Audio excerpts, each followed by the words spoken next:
folks, TORQEEDO has a new kayak motor, and I'm going to tell you what you need to know about it. We're going to do a compare contrast between the Ultralight 1103, which we've had, and this motor, which is the Travel Ultralight.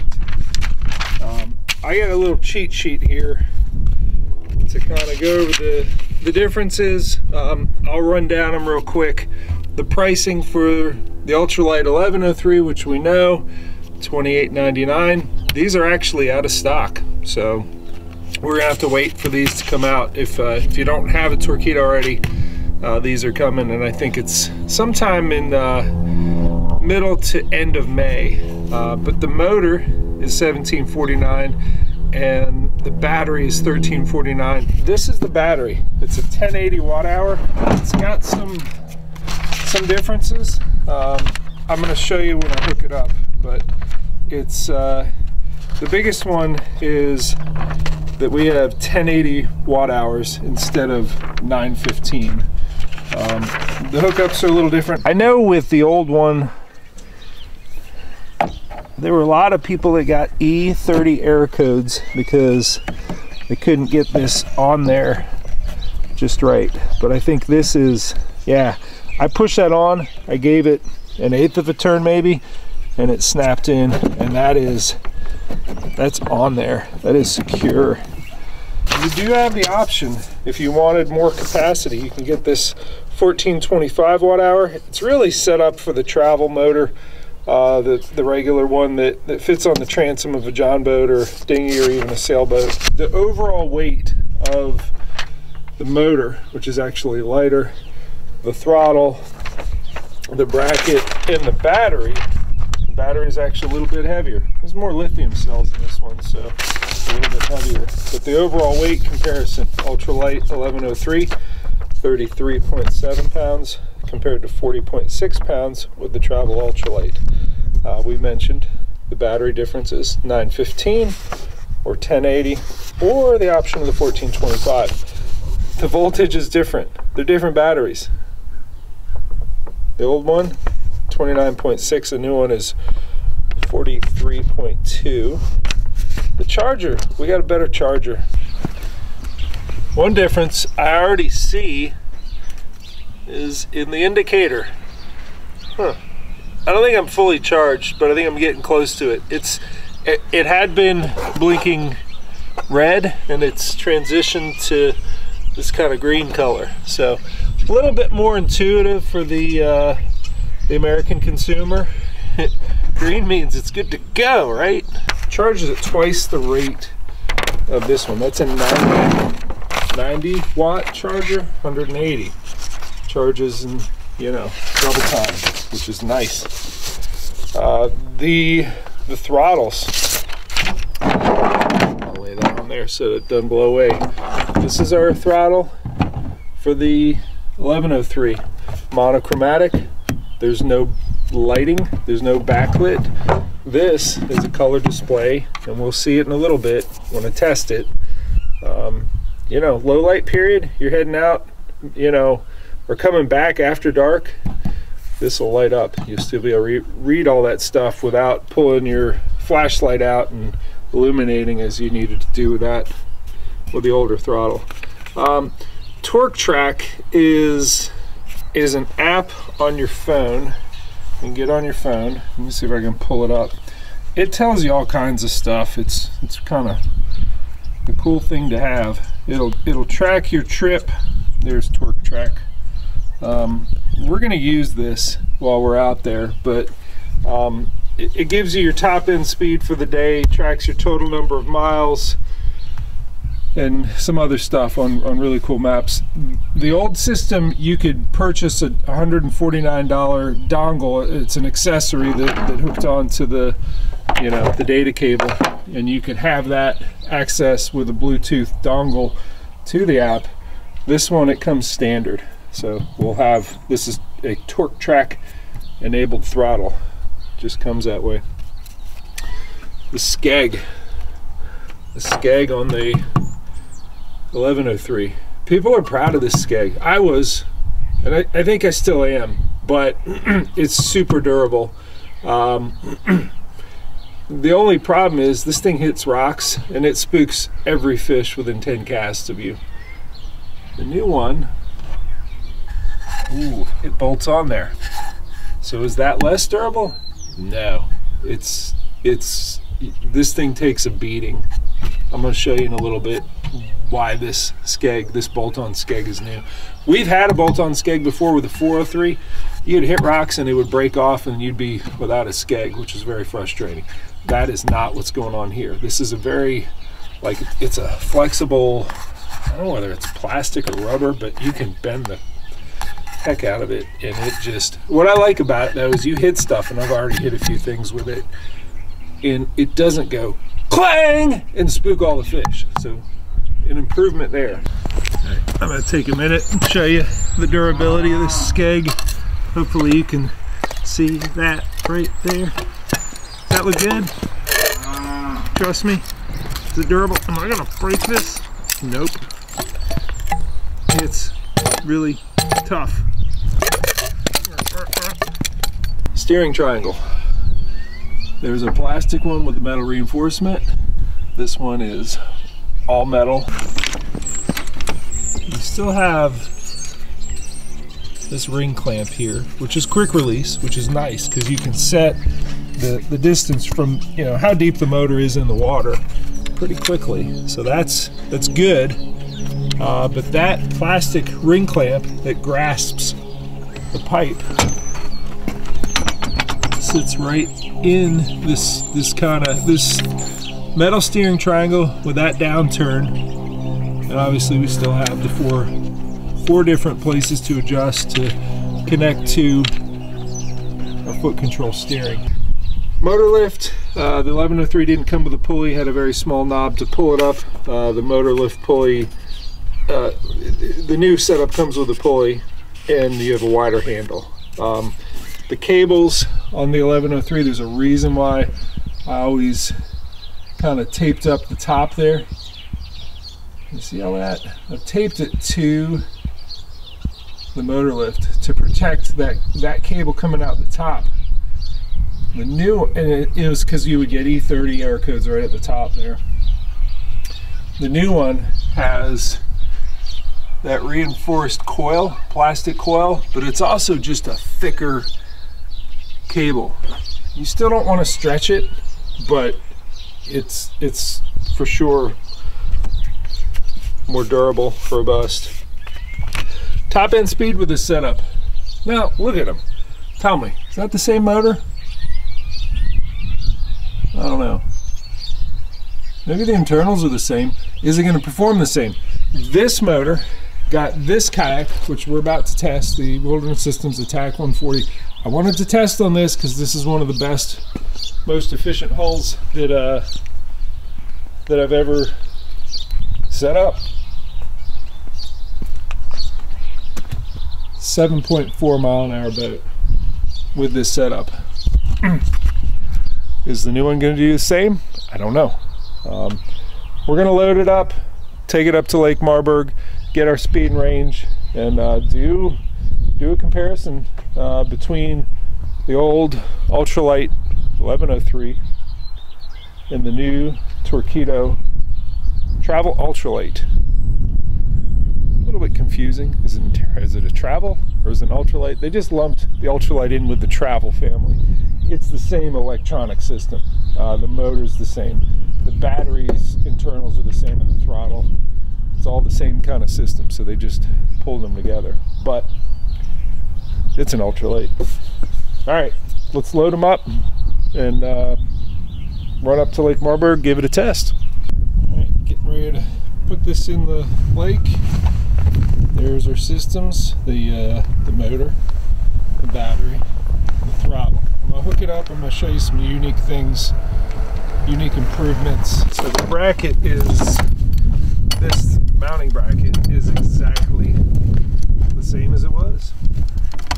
The motor lift, which I'll show you here in a minute, I'll loosen that all the way up. And I mentioned the steering triangle, but let's take a look at the motor lift on this end. All right, so the steering triangle is metal. It's got a plastic part in there that still has that quick release, but having a metal steering triangle just gives us a little more durability for sure. The motor lift bar is the same, but what we have here is this little bit larger carabiner. I actually like this carabiner better. It's just more finger friendly than the old one, but more importantly, we got a pulley. Tiny little pulley. It's a tough little brass wheel on there, and you know, on the other end there is a longer handle that's more finger friendly, but that motor lift is for sure an improvement. So let's move into the battery hookup.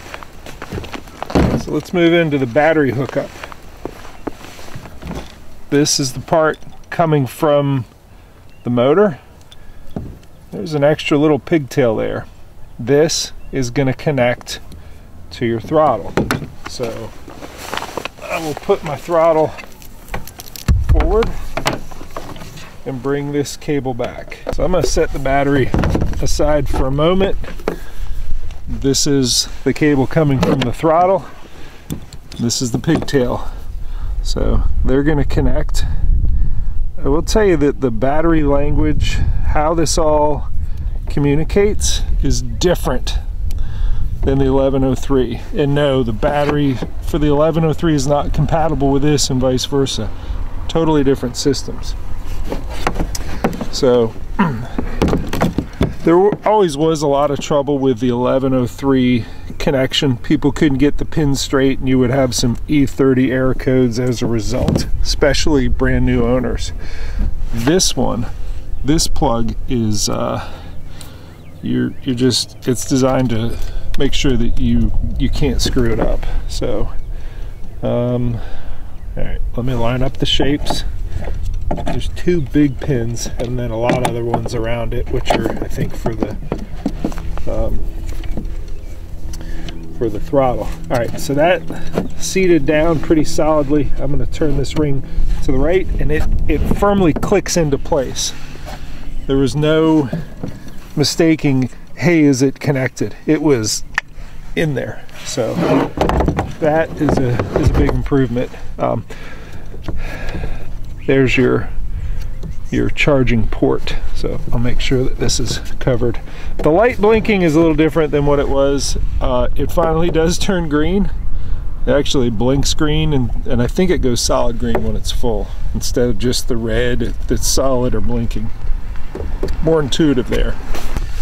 So the prop is actually, it's different. I'll show you a quick side-by-side of the old prop and the new.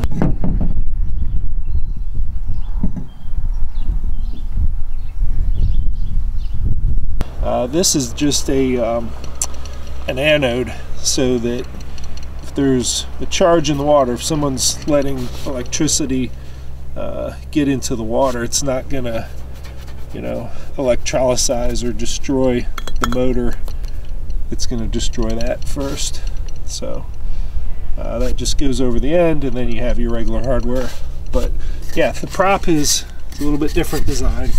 There is no rock guard for it yet. I did put this motor in the hands of Trey Leach at Innovative Sportsman.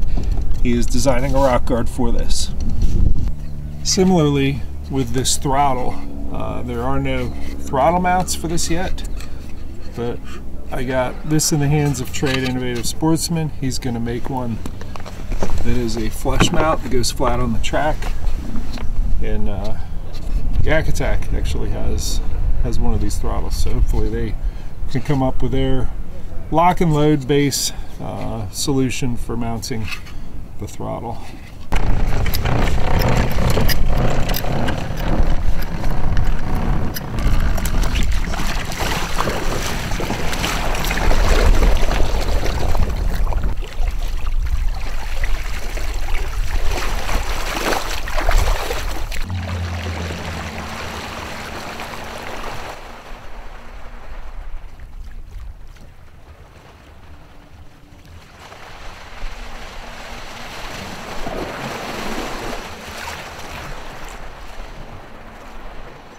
Alright, it is just as quiet as it's always been.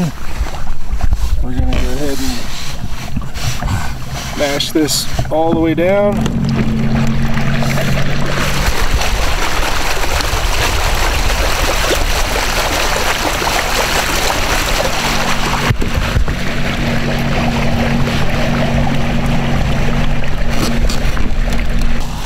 In this chop, it looks like it's getting about 6.7.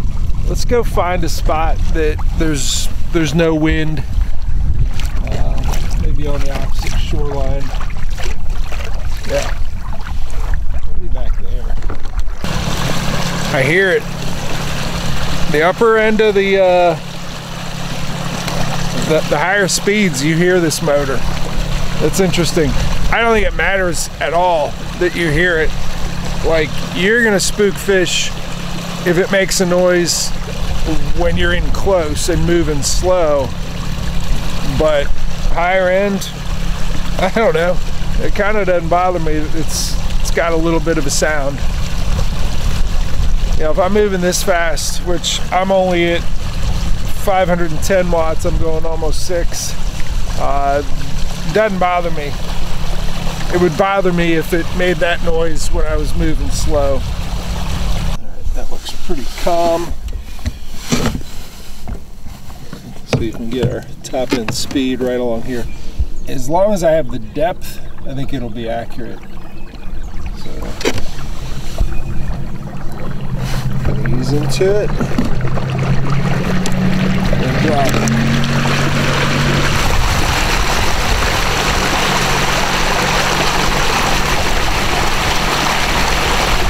That says 6.7, 6.8, 6.7, 6.8. I think I'm gonna claim 6.8. I'll go ahead and do my usual, try to get it at 6, 5, 4, 3, 2, 1, get all that speed and range data. Yeah, I like this area. This is deep and wind protected. 6.8 though. 6.8 mile an hour. Compared to 7.4.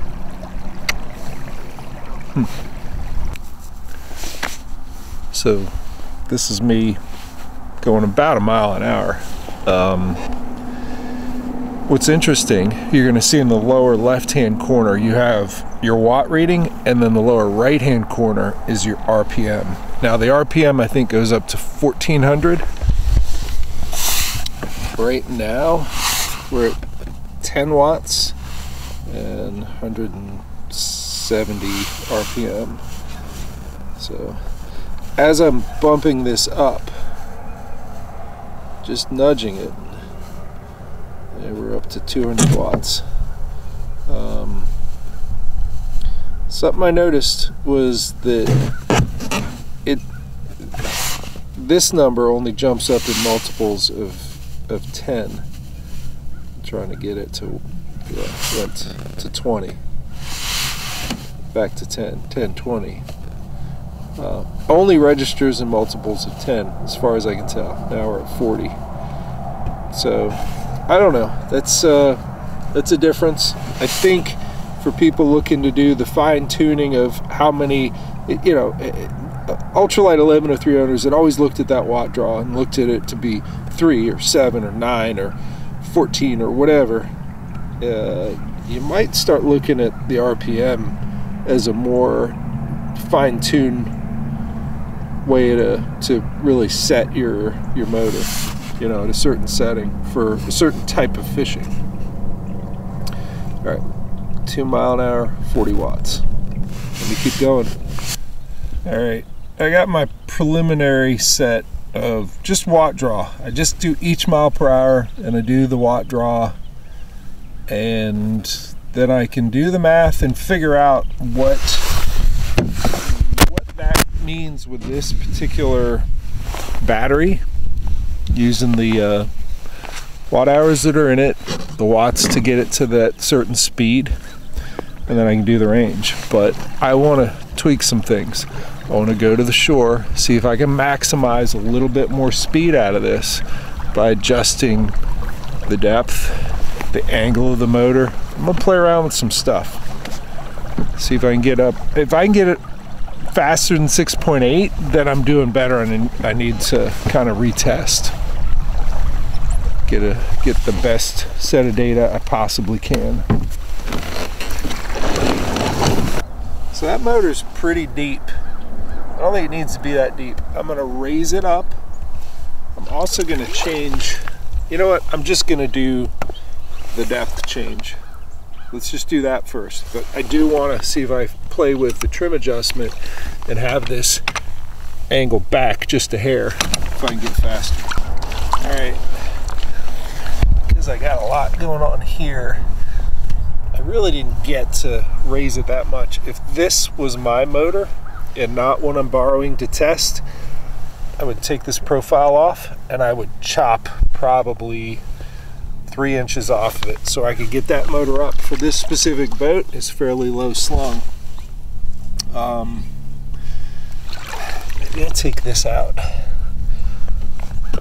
Can I do that? Maybe.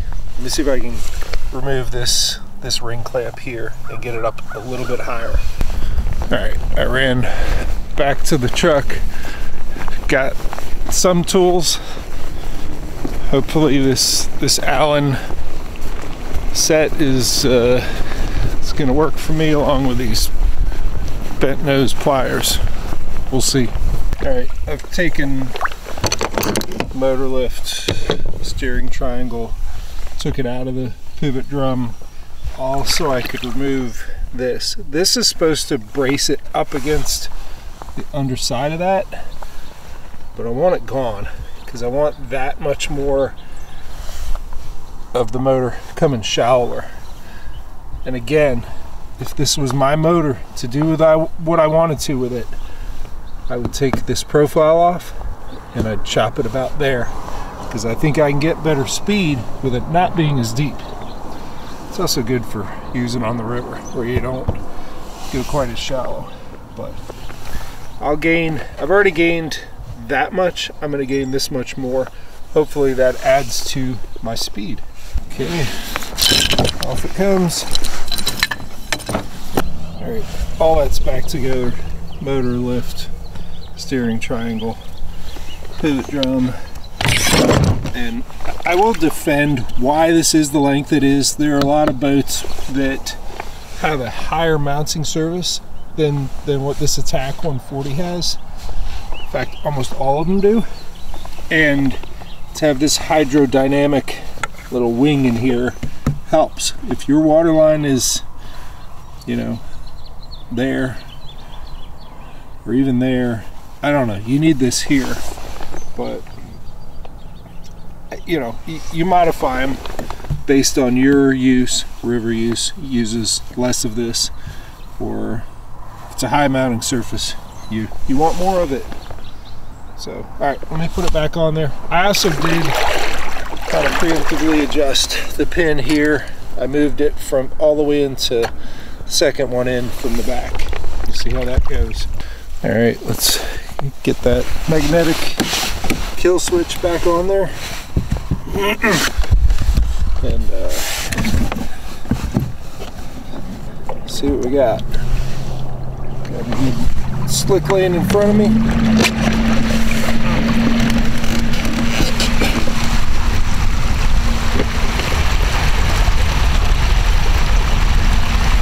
Big touch 7, 6.9.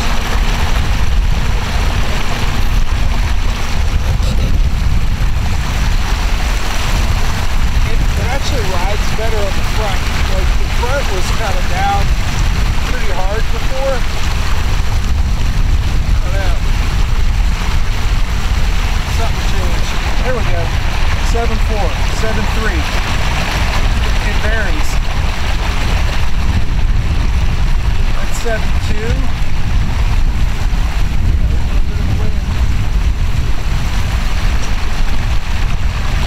It's doing what it should.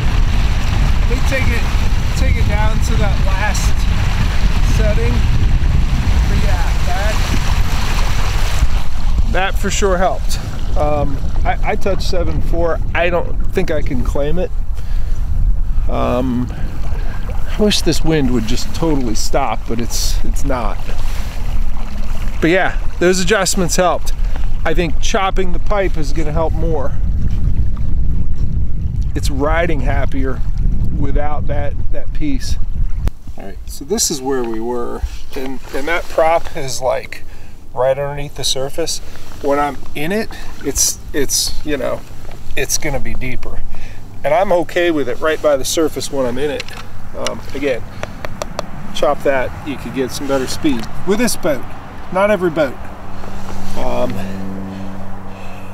I got 7.2 for that setting. And if you look at this overall, that the motor is angled back just a little bit, which is good because when it does stern squat, it runs straight up and down. But let me try. Let's see, do I go with that one or do I go with this one? You play around with this, it's really going to give you a lot of, it's going to give you a little more speed, but it's going to give you more, I'm doing that the wrong way, more range over the course of owning it. I mean, this adjustment matters. All right, I need both hands to do it. Which way do I go? I was there, it was no good. Let me take it all the way back, see what I get. All right, here we go again.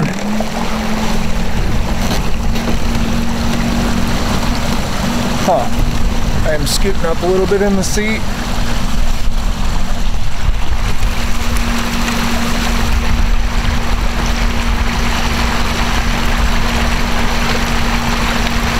Not as good.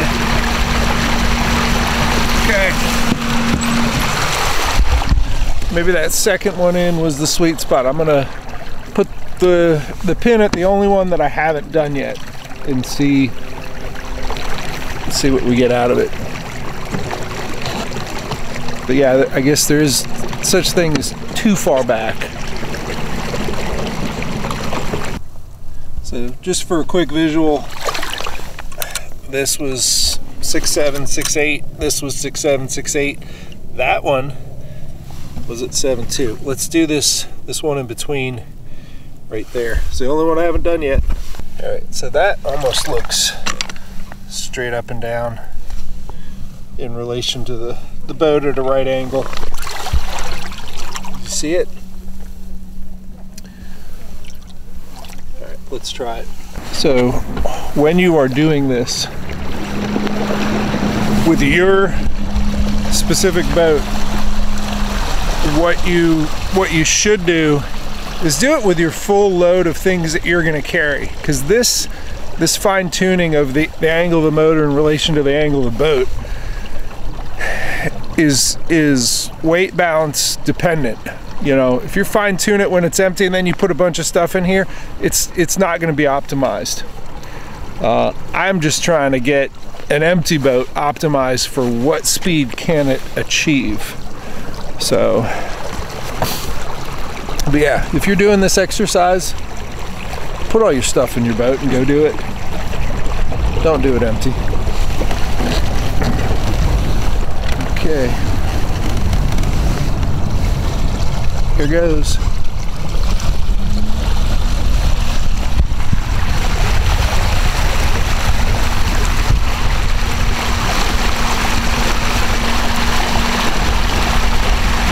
Touch 6.9.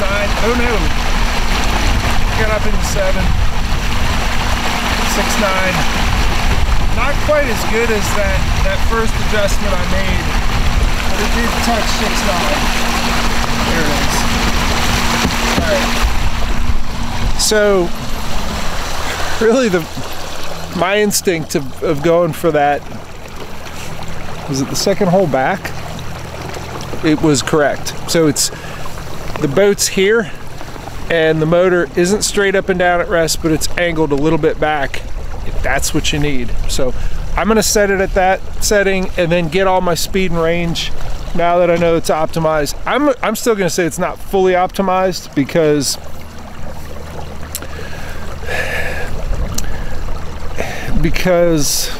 that, at least not for this boat, that but we got to trim that profile, and it's not mine to do that with. So all right, let's figure out speed and range with this stock the way it comes, which is that longer profile. All right, top end speed run first.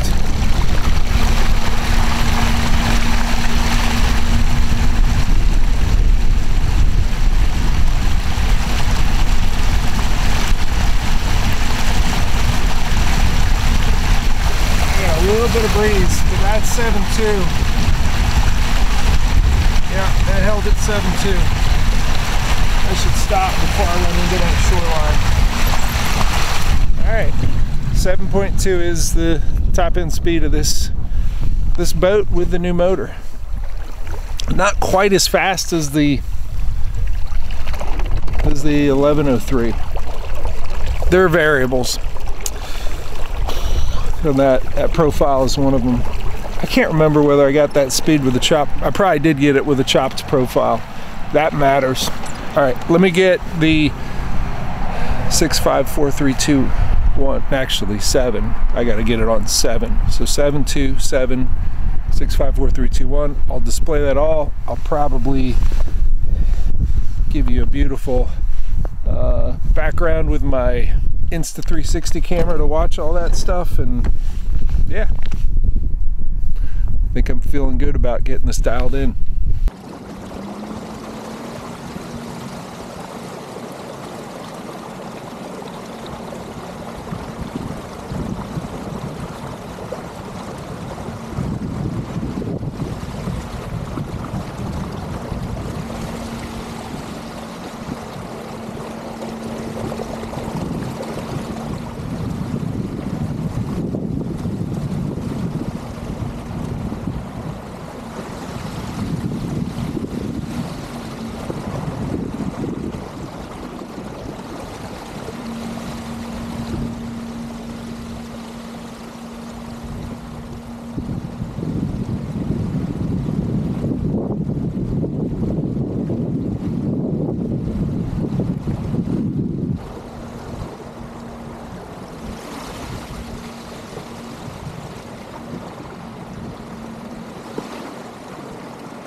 All right, so I got them all, and what I want to show you is the difference in watt draw. This isn't calculated for range, but it impacts range. It's the numbers that I use to calculate the range is the watt draw. So that adjustment, which we did the trim adjust, and we removed one ring clamp under the pivot drum, and essentially getting the motor lower and angled back a little bit. So we went from a top speed of 6.8 to a top speed of 7.2. Now let's look at the lower speeds. Look at 1, 2, and 3 mile an hour, which are 70, 40, and 10 watts. That didn't change. So it's really the upper end speeds, the you know, as you go up in speed, those adjustments make more of a difference. Yeah. So 4 mile an hour, 160. 4 mile an hour, 130.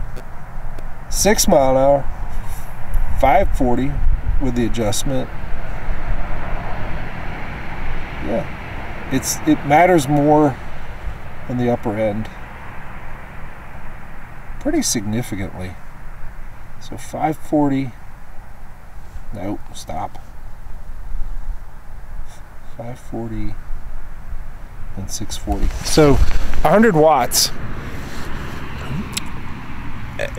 over the course of an hour. That's not quite a tenth of your, no, it's yeah, not quite a tenth of your capacity, just for adjusting it just for making an adjustment and doing this exercise. Anyways, the motor's cool. It didn't quite get to what the 1103 was. Some of that could have been that I chopped the profile on the one I tested. I'm not entirely sure. Same boat, same me. I weigh the same as when I tested it, but many improvements in durability and different different features and functions. It's a cool upgrade, and the ability, if you want, to order the motor and battery separate, order this motor. If you want, get the 1425 watt hour in one battery. So I think that's what I'm gonna do, is get this motor package, and I don't know if they do a bundle on it or not. I'm no longer a Torqeedo employee, so I don't really know how they're gonna do that, but yeah, I for sure want that. I don't want to say bigger battery, just higher capacity battery, and I'll get it dialed in on each boat that I have, and I'm happy with 7.2 and substantial range. Thanks for watching. Over now.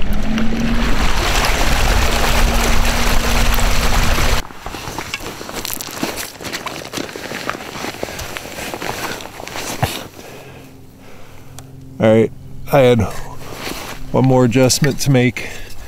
This prop looks like the 1103 prop, and it is, with some modification. I had Trey Leach of Innovative Sportsman grind it down, mill out this center part so it would fit on the new motor.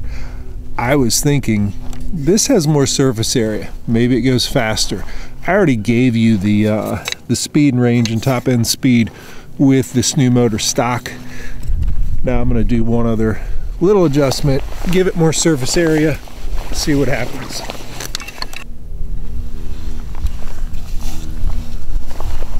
Stock, modified 1103. Let's try this one.